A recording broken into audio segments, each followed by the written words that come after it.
Hello everyone, welcome to this channel. Today in this video we are going to read a beautiful poem named Book which is written by Eleanor Ferguson. तो इस poetry में हमें बताया गया है books के बारे में कि जो बुक्स होती है वो कितनी इम्पोर्टेंट होती है हमारे लिए। और आपको तो पता ही है कि बुक्स को क्या कहा गया है, हमारा सच्चा मित्र कहा गया है जो हमें कभी भी छोड़ती नहीं है। जिस तरीके से जो हमारे बाकी दोस्त होते हैं वो हमें छोड़ देते हैं बुरे टाइम पर, बुक्स जो है वो हमेशा हमारे काम आती है ना। तो एक इंसान जब किसी इंटरेस्टिंग बुक को पढ़ता है या किसी कोर्स की बुक को पढ़ता है या रिलेटेड किसी भी बुक को पढ़ता है तो उसको कैसा महसूस होता है, एक अलग ही संसार में वो अपने आप को पाता है, इस पोइट्री में हम देखेंगे। तो चलिए पढ़ते हैं।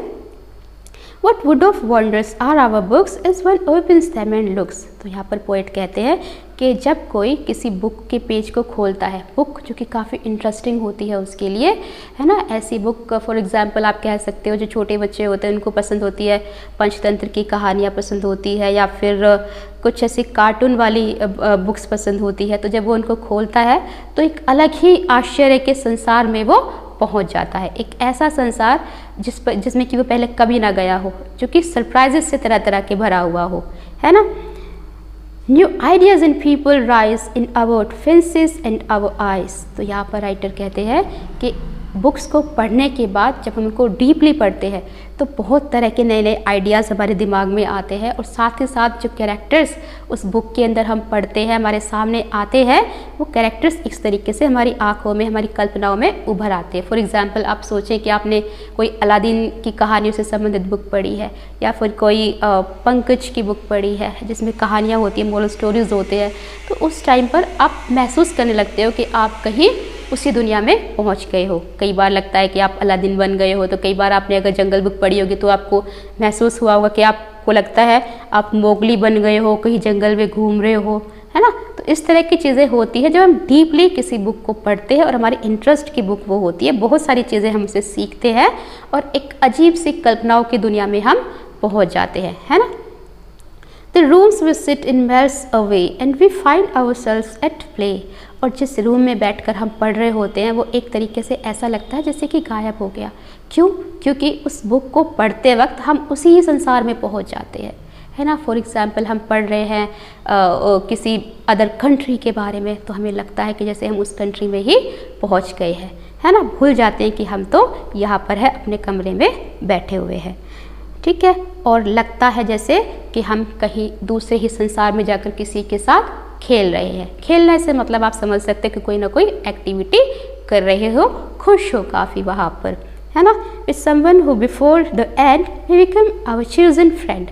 और कई बार ऐसा लगता है कि कोई स्टोरी की बुक आपने पढ़ी, उसमें कोई कैरेक्टर आपको अच्छा लगा तो आप अंदर ही अंदर क्या करने लगते हो, उसको ये मानने लगते हो कि ये कैरेक्टर जो है वो हमारा दोस्त बन गया है, एक ऐसा दोस्त जिसको हमने बनाया है चूज़ करके अपने आप से, है ना। और we sail along the page to some other land or age. और कई बार ऐसा लगता है बुक्स को पढ़ते पढ़ते कि हम एक अलग ही दुनिया में, दूसरी दुनिया में पहुंच गए हैं, कहीं तैर रहे हैं हवा में, है ना।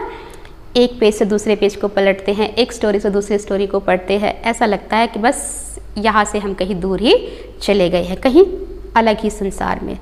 Okay, here is our body in the chair but our mind is our mind is our there।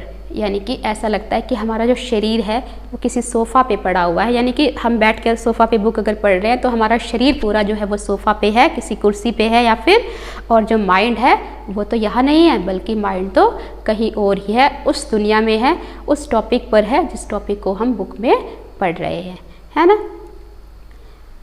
Each book is a magic box. और यहाँ पर कहा गया है कि हर किताब जो है वो एक जादुई बक्से की तरह होती है। Each book is a magic box which with a touch a child unlocks. हर किताब एक जादुई बक्से की तरह होता है जो कि बंद होता है, जिसके अंदर छिपा होता है खजाना। खजाना मतलब बहुत सारा ज्ञान। और ये बॉक्स ऐसा है जिसको छूने मात्र से ही बच्चा उसे खोल सकता है। कुल मिलाकर बुक को खोलकर सिर्फ उसे ध्यान से पढ़ने भर की देर है और दुनिया भर की जानकारी को वो बच्चा हासिल कर सकता है और एक ऊंचे मुकाम को हासिल कर सकता है, एक बेहतर इंसान बन सकता है। ये आप सोच सकते हो कि ज्ञान को हासिल करके आप क्या क्या कर सकते हैं, किस मुकाम को हासिल कर सकते हैं और ज्ञान कितना महत्वपूर्ण होता है, और वो ज्ञान हमें किससे मिलता है, वो मिलता है हमें इन किताबों को पढ़ने से। तो इसीलिए एक जादुई बक्से के रूप में इसको डिफाइन किया है पोएट ने। In between their outside covers book hold all things for their lovers. यहाँ पर पोएट कहते हैं कि जो बुक्स होती हैं उनके जो कवर होते हैं ना, आउटर कवर जो होता है, अगर हम उसको खोलते हैं और खोलकर उनके पेजेस को पढ़ते हैं बहुत ही ध्यान से, तो बहुत सारा ज्ञान, बहुत सारी जानकारी ऐसी उसके अंदर छिपी होती है जो कि एक बुक लवर्स होते हैं उनको पसंद होती है, जिसके लिए वो उस बुक को खोलते हैं, है ना। वो किसी भी रूप में हो सकती है। फॉर एग्जांपल हम बुक्स को पढ़ते हैं तो किस लिए पढ़ते हैं, किसी को एक अच्छी नौकरी हासिल करनी होती है तो उसके लिए वो बुक पढ़ता है, किसी को दुनिया का ज्ञान हासिल करना होता है तो उसके लिए बुक पढ़ता है, या छोटे बच्चे जो होते हैं वो अपने कोर्स की बुक पढ़ते हैं ताकि जो अच्छे मार्क्स हैं वो लेकर आ सके, है ना। बहुत तरीके से जो बुक्स हैं वो आप सबको पता ही है कि किस किस लिए हम बुक्स को पढ़ते हैं। हर किसी का उद्देश्य होता है बुक को पढ़ने का, और उस उद्देश्य को पढ़ने के लिए इसे कहा गया है एक जादुई बक्सा जिसको कि खोलना होता है ना। तो यहाँ पर ये हमारी जो पोइट्री है वो फिनिश होती है। अब हम मिलेंगे नेक्स्ट वीडियो में नेक्स्ट टॉपिक के साथ। Till then bye, take care, have a nice day and thank you for watching. I hope कि आपको ये जो पोइट्री है वो समझ आई होगी और साथ ही साथ अच्छी भी लगी होगी।